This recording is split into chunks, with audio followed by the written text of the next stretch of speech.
در دهه اول جماعت دهاتی به نام میرعلی محمدعلی فینوحی ایوازی این بینای مرکزی سودا است.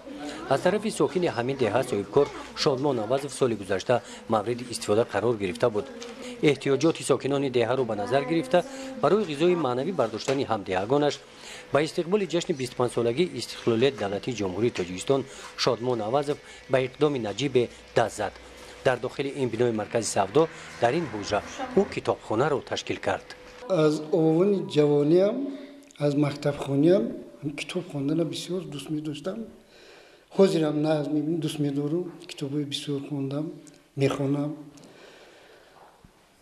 برای همون من خیلی یک مقصد گذاشتم در پیش خود که در دهه ما که کتابخانه نیست بگذار نسلی جوان هم کتابخوان شوند با کتاب شوق پیدا کنند. برای همون اقدام گرفتیم که یک کتابخانه اینجا کتابخانه کشیم و برای همین کتاب‌های بدیعی جمع کردیم، از اهالی جمع کردیم، از خوانندگان و کتابخانه شخصی خودم همش آورده اینجا جمع کرده یک کتابخانه مناسب تشکیل کردیم.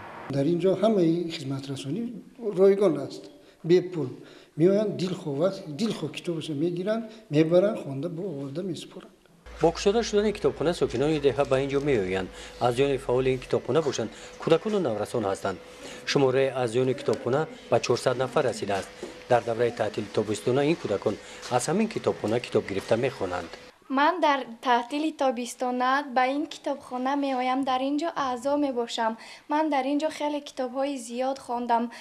اینجا به من معقول است. من اینجا آمده کتاب‌ها می خوانم. مثلا کتابی ناخوانده عمر طوفانی، نوری حیات، داغ، پیغامی گلاب. این کتاب‌ها به من خیلی پسند آمد. من کوشش میکنم که در این تعطیل تابستانه به اینجا آمده کتاب‌های نو را بسیارتر از خود کنم.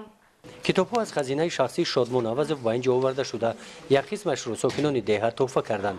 شماره عمومی کتاب‌ها در این کتابخانه از 3000 نسخه گذشته است. گزارش خواجه نظریف خدای نظر ظهورف از ناحیه ایواسه برای برنامه اطلاعاتی نوید.